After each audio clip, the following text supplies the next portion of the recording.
اعوذ باللہ من الشیطان الرجیم بسم اللہ الرحمن الرحیم یا ایہا الناس اتقوا ربکم الذی خلقکم من نفس واحدۃ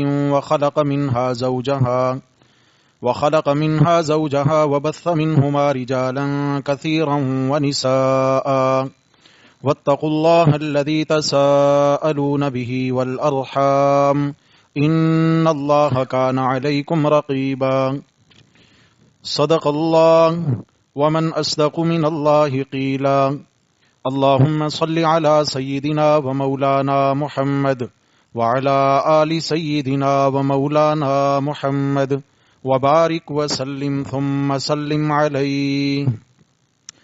گرامی قدر سامعین حضرات محترم، آج کے سبق میں سورت آل عمران کا کچھ حصہ اور سورت النساء کا ایک طویل حصہ ہم نے پڑھا اور سنا ہے۔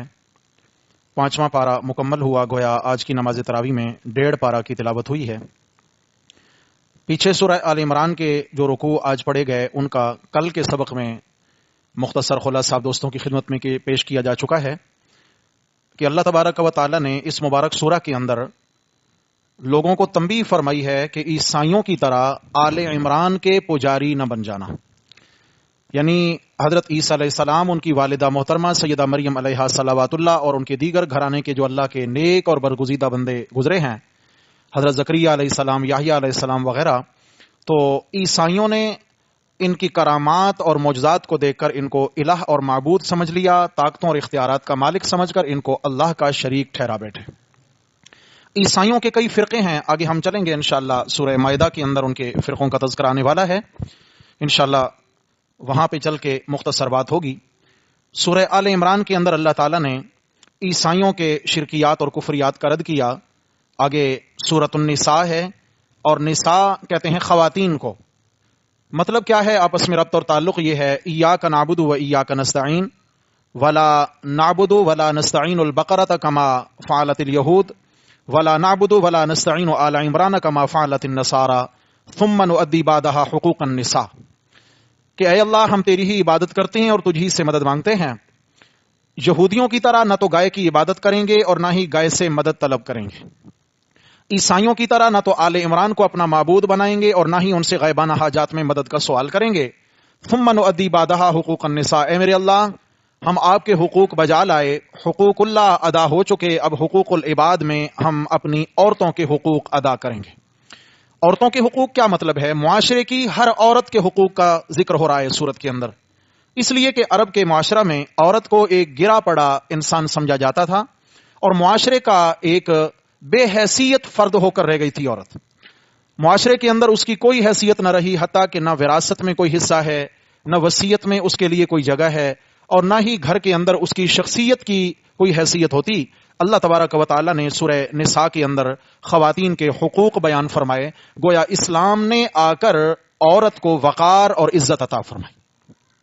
اسلام میں خاتون کا وقار ہے، اسلام میں خواتین کی عزت ہے، اسلام خواتین کی عزت اور ان کے حقوق کا علمبردار ہے۔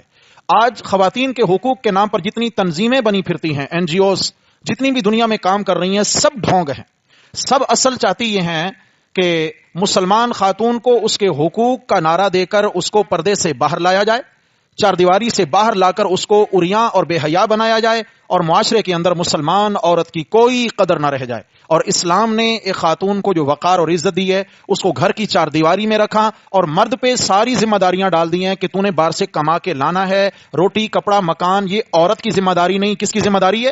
مرد کی ذمہ داری ہے۔ اور اللہ کا کرنا کہ یہ صرف اسلام ہی معاشرے کو احساس دیتا ہے، باقی کسی مذہب کے اندر یہ احساس نہیں ہے۔ باقی تمام مذاہب کے اندر ہے اپنا کماؤ اپنا کھاؤ، مرد اپنا کمائے گا، عورت اپنا کمائے گی، بیٹا اپنا کمائے گا، بیٹی اپنا کمائے گی، بہو اپنا کمائے گی، ہر کوئی اپنا کمائے اور اپنا کھائے۔ لیکن اسلام کیا خوبصورت دین ہے، اسلام نے گھر کے اندر کی چار دیواری کی ذمہ داری اور نگہداشت و نگہبانی عورت کے سپرد کر دی ہے کہ تو نے اپنے شوہر کی عزت آبرو کی بھی حفاظت کرنی ہے، اس کی اولاد کی بھی حفاظت کرنی ہے، اس کے مال کی بھی حفاظت کرنی ہے، اور اس کے گھر کی پہرے دار بن کر رہنا ہے۔ اور مرد کی ذمہ داری ہے کہ باہر کے سارے معاملات اور ذمہ داریاں یہ تیرے کندھے پر ہیں، تو کما کے لائے گا اور لا کے اپنی بیوی کو کھلائے گا۔ اس لیے گھر کے اندر جب مسلمان خاتون رہے گی تو اس کی عزت بھی محفوظ، اس کا ایمان بھی محفوظ ہے۔ چنانچہ یہاں خواتین کے حقوق والی اور احکام والی صورت ہے۔ ربط اس کا بیان ہو چکا کہ یا اللہ ہم آپ کے حقوق بجا لائے، آپ ہی کی عبادت کریں گے، بقرہ اور آل عمران کی عبادت نہیں کریں گے۔ ثم نؤدی بعدها حقوق النساء، اس کے بعد عورتوں کے حقوق ادا کریں گے۔ دوستو اس صورت کے اندر معاشرتی اصلاح کے 14 احکام رعیت ہیں اور 9 احکام سلطانیہ، یہ ہم پڑھ چکے، ہمارا سبق دروس کا اسی صورت میں چل رہا ہے۔ 14 احکام رعیت ہیں، یعنی رعایا کے لیے اللہ نے 14 احکامات بیان فرمائے ہیں۔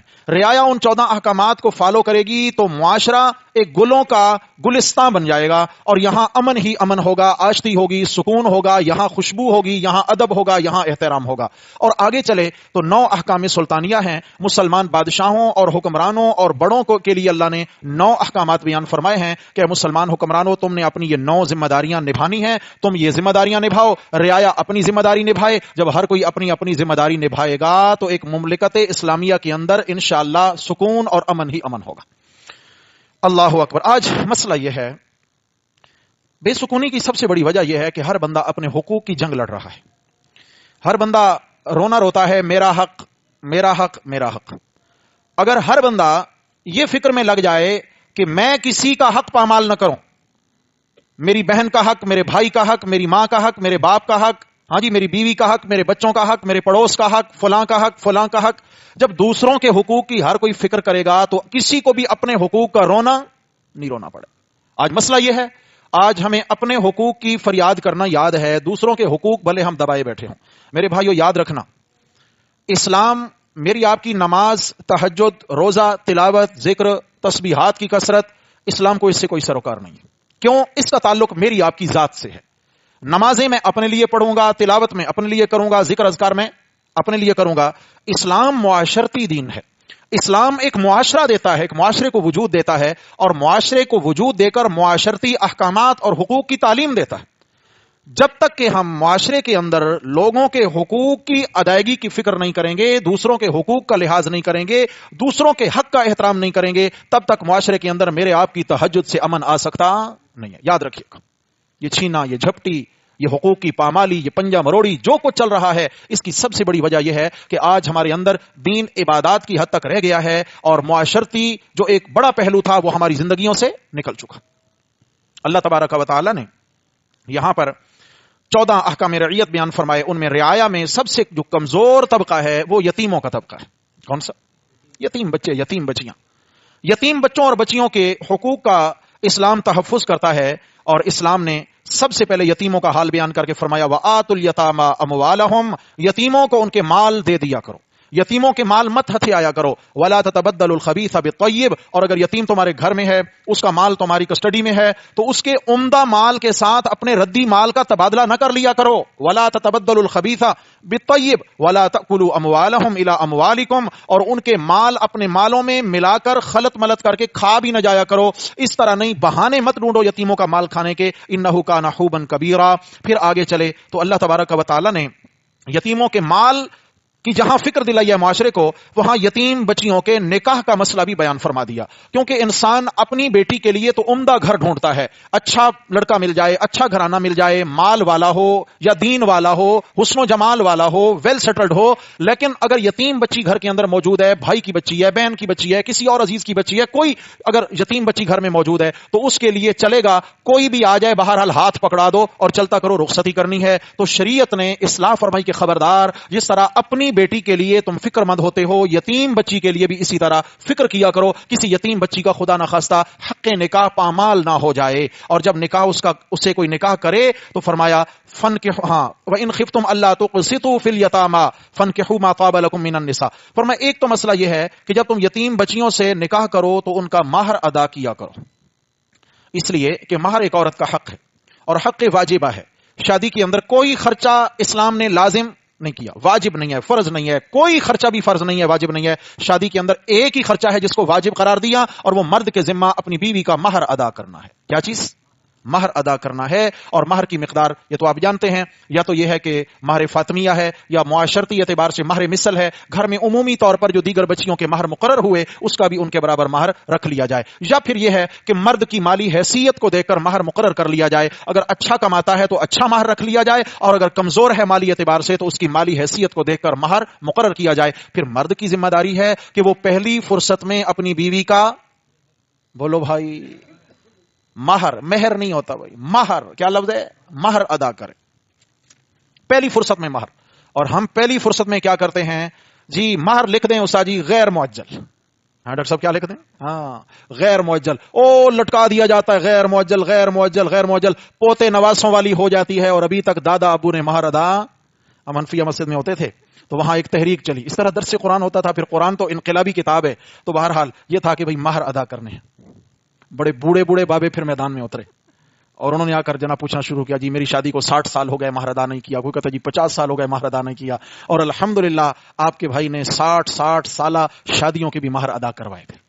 سبحان اللہ. قرآن انقلابی کتاب ہے, انقلابی قرآن, جہاں بیان ہوگا انقلاب آئے گا انشاءاللہ. کیوں نہ ہو, میرے پیارے نبی صلی اللہ علیہ وسلم کا فرمان ہے کہ جو بندہ بلا عذر شرعی اپنی بیوی کا مہر ادا نہیں کرتا اور اس کی موت واقع ہو جاتی ہے, یہ غیر معجل والے سنیں, بلا عذر شرعی شادی کے اور لایانی خرچے چل رہے ہیں, ہاں جی ولیمے میں 10 ڈشیں چل رہی ہیں جو کہ صرف دکھلاوے اور نام و نمود کے کھانے ہیں, لیکن جو اصل واجب خرچہ تھا اس کو پامال کر دیا جاتا ہے, مہر ادا نہیں کرتا, اور اگر اس کی موت واقع ہو گئی تو دن قیامت کے اس کو بدکاروں کی صف میں اللہ کھڑا کر کے حساب لیں گے. ایمان سے بتائیں خطرہ ہے کہ نہیں. اور اگلا مسئلہ بھی سمجھیے, اگر ایک شخص نے اپنی بیوی کا مہر ادا نہیں کرا اور انتقال ہو گیا اس کا, اور بیوی نے مہر معاف نہیں کیا اس کو, تو اس کی وراثت تقسیم بعد میں ہوگی. پہلے اس کے قرضے اس کے مال میں سے ادا کیے جائیں گے, اور قرضوں میں یہ بیوی کا مہر بھی قرضہ ہوگا, پہلے قرضہ ادا ہوگا بعد میں وراثت تقسیم ہوگی. پہلے بیوی کا مہر ادا کیا جائے گا.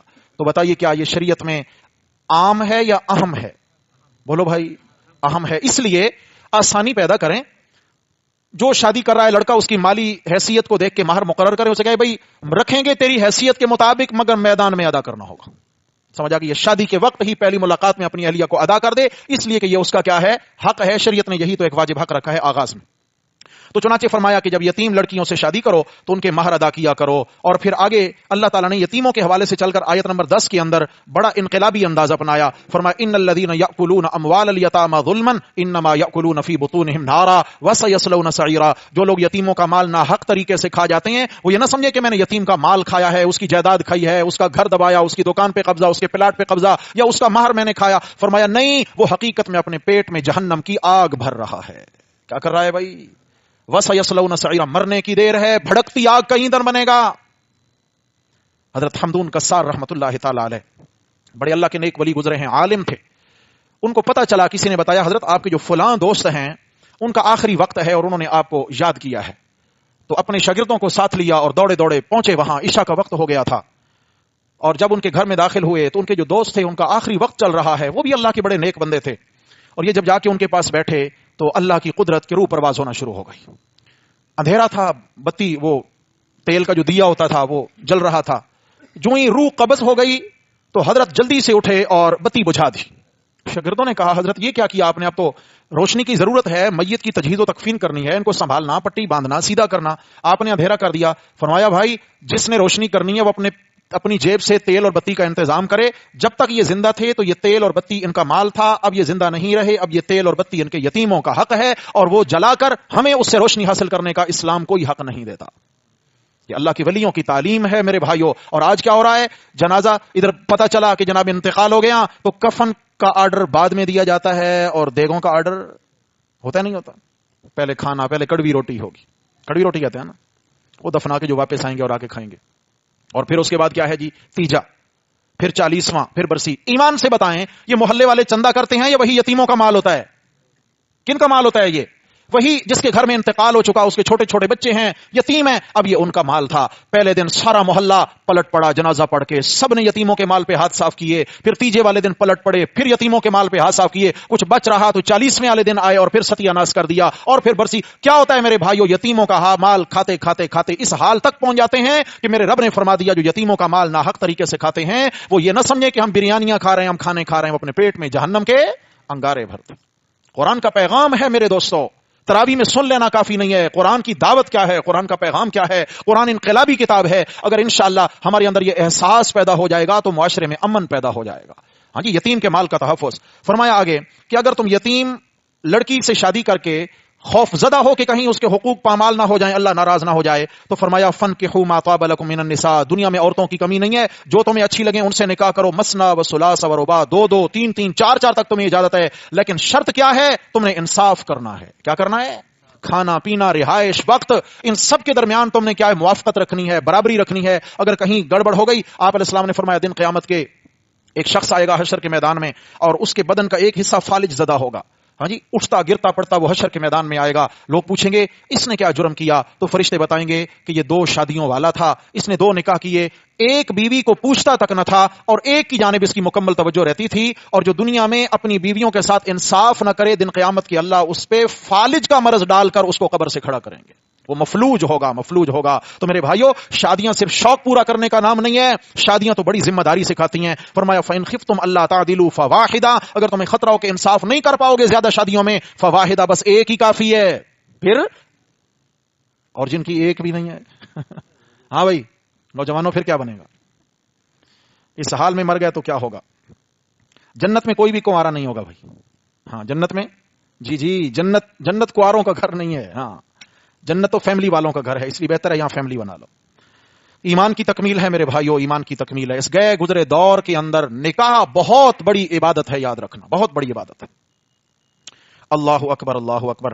اس کے بعد آگے چل کے میرے رب نے فرمایا کہ دیکھو تم حقوق ادا کرو, لیکن ایسی عورت سے شادی کرو کہ جس کے اندر تمہیں دینداری کی صلاحیت دکھے.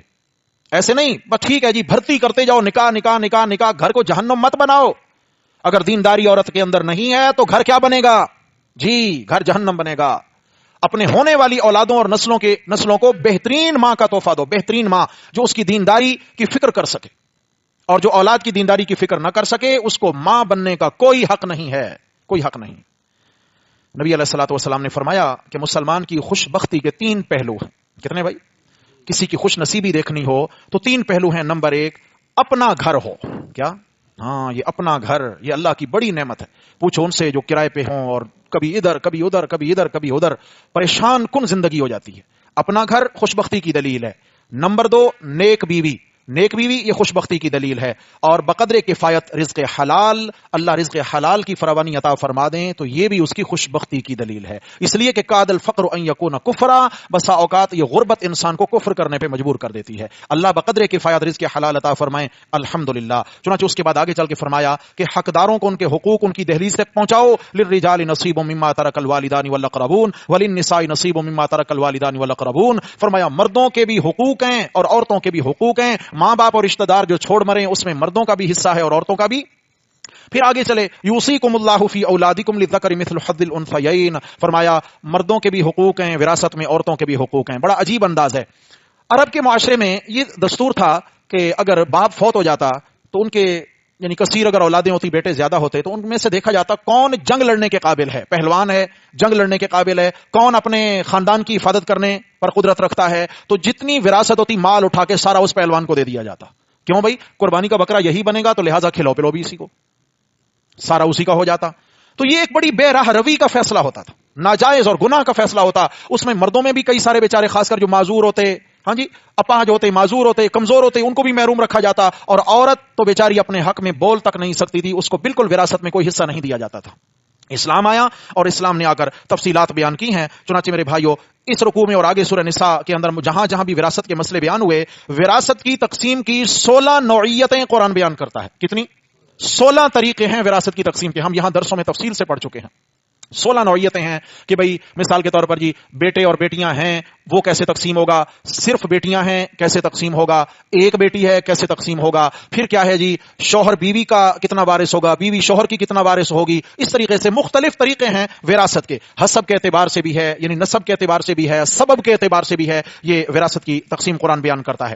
پھر آگے چلے اس سورت کے اس پارہ کے آخر میں, چوتھے پارہ کے آخر میں چلے تو اللہ تبارک و تعالیٰ نے 15 ایسی خواتین کا ذکر کیا جن سے نکاح کرنا حرام ہے. فرمایا تم نکاح کرو، بھلے 4 شادیاں کرو، بہت عورتیں دنیا کے اندر، لیکن خیال کرنا یہ 15 قسم کی عورتیں جو ہیں ان سے تم شادی نہیں کر سکتے. یہ تمہاری محرم ہیں یا ان کا کوئی نہ کوئی سبب ہے. اس میں تمہاری ماں ہے، تمہاری بیٹی، تمہاری بہنیں، تمہاری پھوپھیاں، تمہاری خالائیں، اور تمہارے بھتیجیاں، تمہاری بھانجیاں، اور تمہاری دودھ پلانے والی مائیں، اور تمہاری دودھ شریک بہنیں، اور تمہاری ساس، اور تمہاری وہ ربیبہ جو تمہاری بیوی کی پہلی شادی میں سے کوئی بچی ہو جو تمہارے پاس پرورش پائے. فرمایا اس کے ساتھ بھی تمہارا نکاح نہیں ہو سکتا. 2 بہنوں کو بھی تم ایک وقت میں اپنے نکاح میں جمع نہیں کر سکتے ہو. کسی دوسرے کی بیوی سے بھی نکاح نہیں کر سکتے، اس لیے کہ وہ بھی سبب ہے نکاح نہ کرنے کا، وہ کسی اور کی منقوہ ہے، وغیرہ وغیرہ. آگے چلے، پھر آگے نکاح متع کی حرمت کی طرف بھی اشارہ کیا گیا ہے. متع سے یہاں مراد کیا ہے؟ فمستمتعتم به منهن فآتوهن اجورهن فریضہ. جن عورتوں سے تم تعلق قائم کر چکے ہو ان کا مہر اور ہے، جن سے تم نے تعلق قائم نہیں کیا اور طلاق ہو گئی ان کا مہر اور ہے.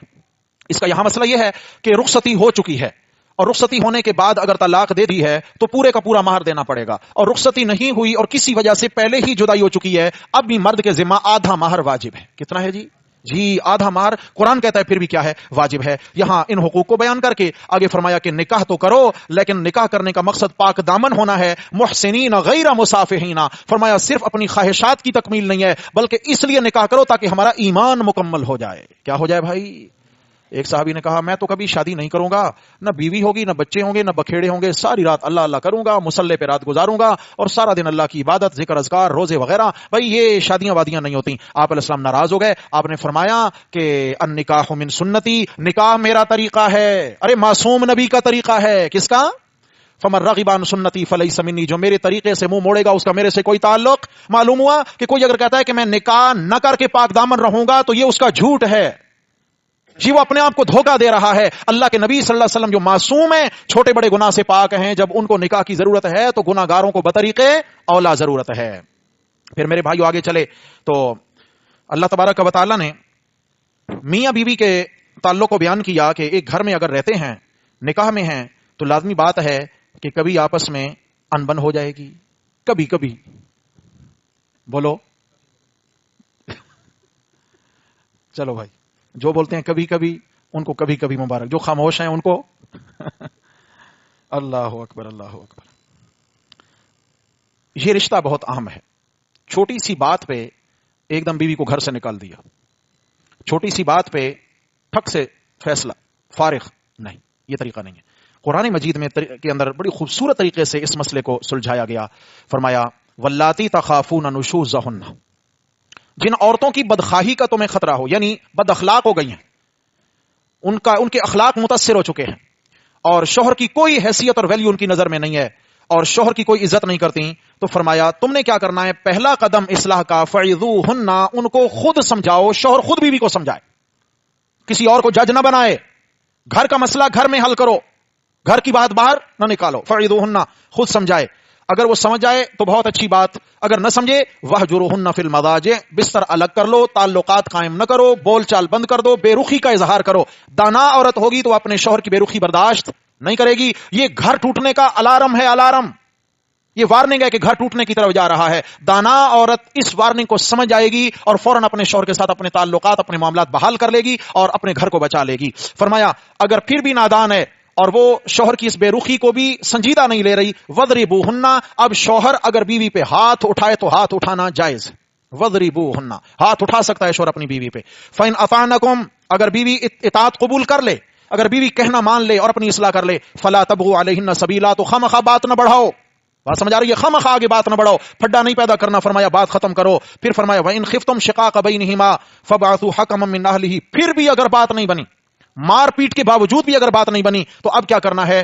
ایک سنجیدہ اور دانا شخص عورت کے خاندان میں سے لیا جائے، ایک مرد کے خاندان میں سے لیا جائے، اور وہ بیٹھ کر ان دونوں کے درمیان کیا کریں؟ باہمی مصالحت کی کوشش کریں. ان کی سنیں، ان کی بھی سنیں. اور فرمایا ان یریدا اصلاح یوفق اللہ بینہما، اگر یہ جو دو آئے ہیں ثالث بن کر، ان کے دل کی نیت ٹھیک ہوئی، سمجھیے گا بھائی، بچیوں کے والدین سمجھیں، بچوں کے والدین سمجھیں اس بات کو. قرآن ذمہ داری بڑوں پہ ڈال رہا ہے. فرمایا اگر یہ بڑے اس نیت سے بیٹھیں گے کہ ان یریدا اصلاحا، ان کا ارادہ اصلاح کرنے کا ہوا، گھر بچانے کا ہوا، تو یوفق اللہ بینہما، اللہ فرماتا ہے پھر میرا وعدہ ہے میں میاں بیوی کے دلوں کو آپس میں جوڑ دوں گا. فرمایا بڑے پن کا مظاہرہ کریں، بڑے ہونے کا کردار ادا کریں. لیکن اگر کوئی بڑا ہی نہ ہو، آج تو کیا ہے، بڑے ہی کوئی نہیں رہے. بچے اپنے فیصلے کر رہے ہیں، بچے کسی بڑے کی بات کو حیثیت نہیں دیتے ہیں میرے بھائیوں، اللہ اکبر۔ لیکن یاد رکھنا، جو رشتے بڑوں کی خوشی سے واقع ہوتے ہیں، یعنی منعقد ہوتے ہیں، بچی کا رشتہ والدین خوشی سے دے رہے ہیں، لڑکے کے سر پہ اس کے والدین ہیں، اس کے بڑے ہیں، اور بڑوں کی مرضی سے، جسے ہم ارینج میرج کہتے ہیں، اگر یہ ارینج میرج اور بڑوں کی خوشی سے ہی یہ ہو رہا ہے، یاد رکھنا اللہ نے اس رشتے میں اتنی برکات رکھی ہیں کہ یہ رشتہ باہر صورت اللہ تعالیٰ بحال رکھیں گے اور یہ رشتہ چلتا رہے گا۔ اور جو اس کے علاوہ خود اپنی مرضی کے رشتے ہوتے ہیں، ان کی زندگی بہت تھوڑی ہوتی ہے، جذبات کا بھوت اترتا ہے، بس حقیقت کھلتی ہے اور پھر کھڑاک شروع ہو جاتے ہیں، اور پھر معاملات کیا ہوتا ہے، سر پہ کوئی بڑا ہوتا نہیں ہے، بچے تم نے اپنی مرضی کی تھی، اب خود سنبھالو، اب خود کرو، خود دیکھو، تم نے اپنی مرضی کی تھی۔ اس لیے میرے بھائیوں، اپنی خوشی کا اظہار، اپنی مرضی کا اظہار ضرور کریں جوان بچے اور بچیاں، لیکن نتیجہ والدین کے سپرد کر دیں، فیصلے کا حق والدین کو دے دیا جائے کہ تم دیکھو، تم اس کی تحقیق کر لو جیسے تمہیں اچھا لگے، اللہ نے اس میں بڑی خیر رکھی ہے۔ پھر آگے چلے میرے بھائیوں، اللہ تبارک و تعالی نے حقوق العباد بیان کرنے کے ساتھ آگے حقوق اللہ کا پھر مسئلہ بیان کیا، فرمایا وَاعْبُدُوا اللَّهَ وَلَا تُشْرِكُوا بِهِ شَيْئًا۔ یہ صرف خاندانی پھڈوں میں نہیں پڑے رہنا، وَاعْبُدُوا اللَّهَ، اللہ کی عبادت کے لیے بھی وقت نکالنا ہے، اللہ کی عبادت کے لیے بھی، اور اللہ کی عبادت کب قبول ہوگی؟ وَلَا تُشْرِكُوا بِهِ شَيْئًا، اس کے ساتھ کسی کو شریک مشرک نہ بنو، موحد بن کے اللہ کی عبادت کرو، وَبِالْوَالِدَيْنِ إِحْسَانًا، آگے حقوق سکھائے، زندگی رہی تو انشاءاللہ کل کے سبق میں یہاں سے آگے ہم پڑھ لیں گے، کافی سارے آگے احکامات باقی ہیں۔ اقول قولی ھذا استغفر اللہ، آخر دعوانا ان الحمد للہ رب العالمین۔